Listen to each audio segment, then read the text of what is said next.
साथियों ने कुशीनगर में पदार्पण किया है। आप सभी की उपस्थिति भारत और श्रीलंका की हजारों साल पुरानी आध्यात्मिक, धार्मिक और सांस्कृतिक विरासत का प्रतीक है।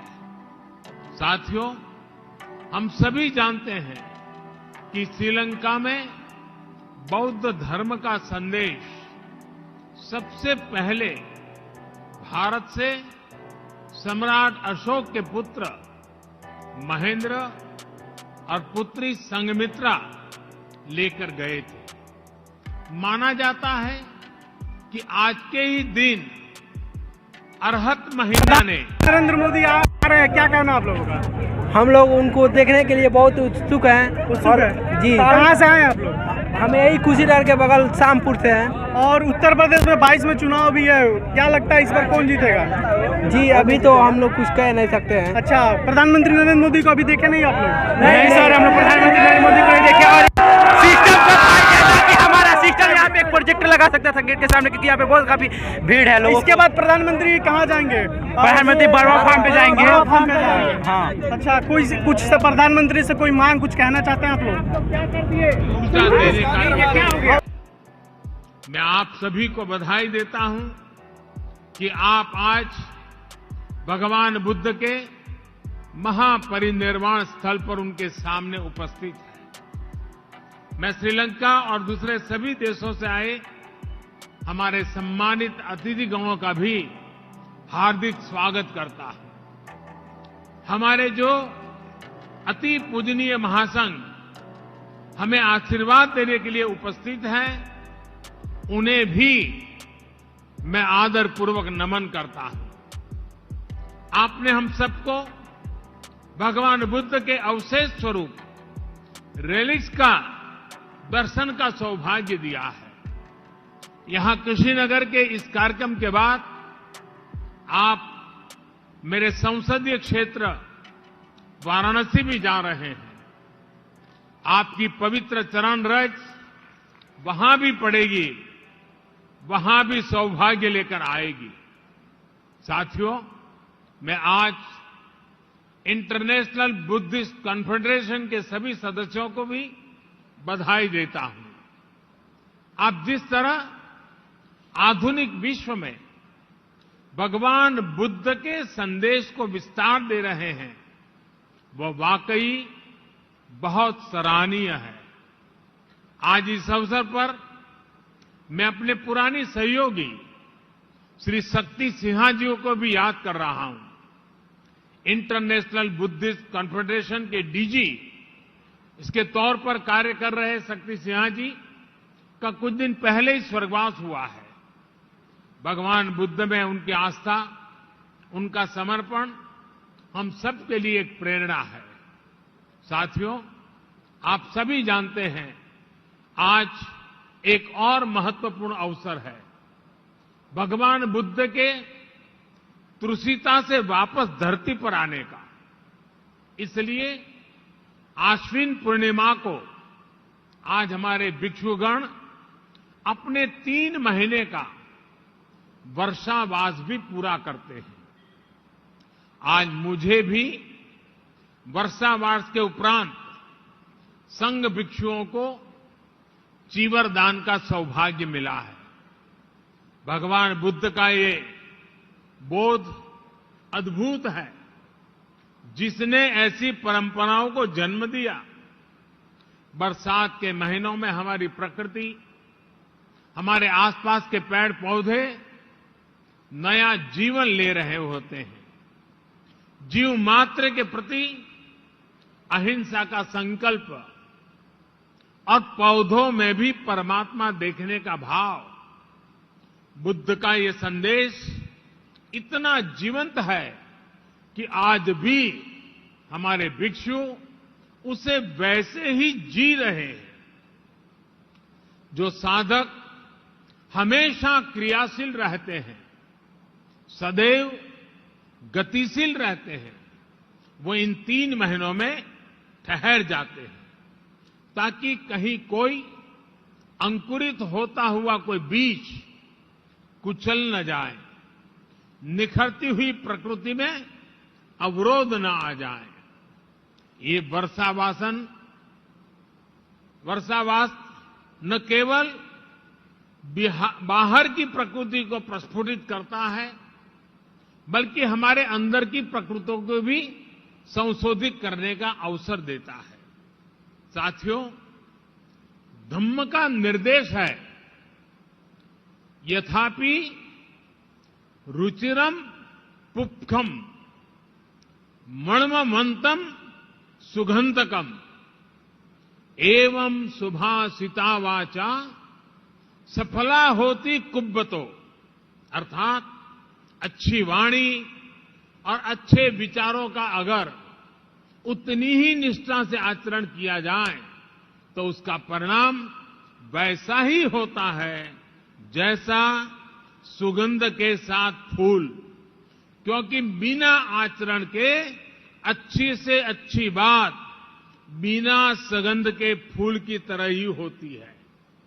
दुनिया में जहां जहां भी बुद्ध के विचारों को सही मायने में आत्मसात किया गया है, वहां कठिन से कठिन परिस्थितियों में भी प्रगति के रास्ते बने हैं। बुद्ध इसलिए ही वैश्विक है क्योंकि बुद्ध अपने भीतर से शुरुआत करने के लिए कहते हैं। भगवान बुद्ध का बुद्धत्व है सेंस ऑफ अल्टीमेट रिस्पॉन्सिबिलिटी, अर्थात हमारे आसपास, हमारे ब्रह्मांड में जो कुछ भी हो रहा है, हम उसे खुद से जोड़कर देखते हैं, उसकी जिम्मेदारी खुद लेते हैं।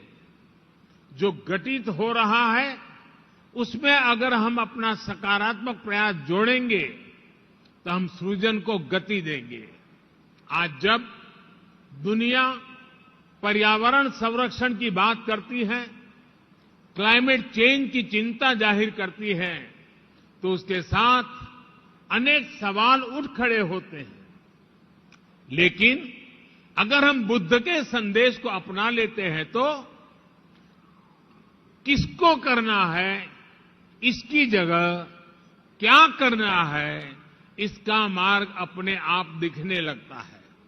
साथियों, हजारों साल पहले भगवान बुद्ध जब इस धरती पर थे तो आज जैसी व्यवस्थाएं नहीं थी, लेकिन फिर भी बुद्ध विश्व के करोड़ों करोड़ लोगों तक पहुंच गए, उनके अंतर्मन से जुड़ गए। मैंने अलग अलग देशों में बौद्ध धर्म से जुड़े मंदिरों, विहारों में ये साक्षात अनुभव किया है। मैंने देखा है कैंडी से क्योटो तक, हेनोई से हम्बनटोटा तक भगवान बुद्ध अपने विचारों के जरिए मठों, अवशेषों और संस्कृति के जरिए हर जगह है। ये मेरा सौभाग्य है कि मैं कैंडी में श्री डलाडा महिला गोवा वहां दर्शन करने पहुंचा था। सिंगापुर में उनके दंत अवशेष के मैंने दर्शन किए और क्योटो में किनकाकुजी जाने का अवसर भी मुझे मिला। इसी तरह साउथ ईस्ट कंट्रीज के भिक्षुओं का आशीर्वाद भी मुझे मिलता रहा है।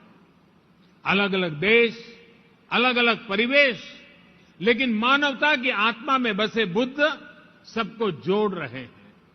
भारत ने भगवान बुद्ध की इस सीख को अपने विकास यात्रा का हिस्सा बनाया है, उसे अंगीकार किया है।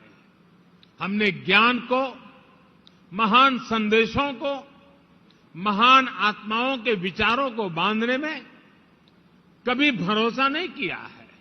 उसको बांध के रखना ये हमारी सोच नहीं है। हमने जो कुछ भी हमारा था उसे मानवता के लिए मम भाव से अर्पित किया है। इसलिए अहिंसा, दया, करुणा ऐसे मानवीय मूल्य आज भी उतनी ही सहजता से भारत के अंतर्मन में रचे बसे हैं।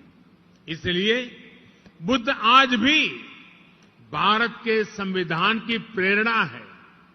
बुद्ध का धम्म चक्र भारत के तिरंगे पर विराजमान होकर हमें गति दे रहा है।